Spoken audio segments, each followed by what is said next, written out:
Syederalun, nelayan asal Luxmawe menemukan jenazah yang sudah membengkak di perairan Luxmawe Kamis 1 September 2016 pagi.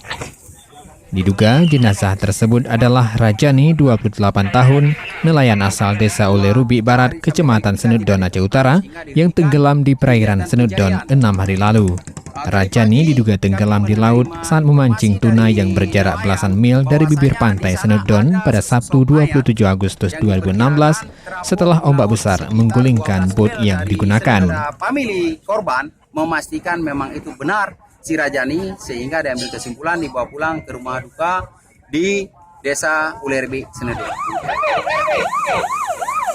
Dari Luxmawe, Zaki Mubarak, Serambi TV.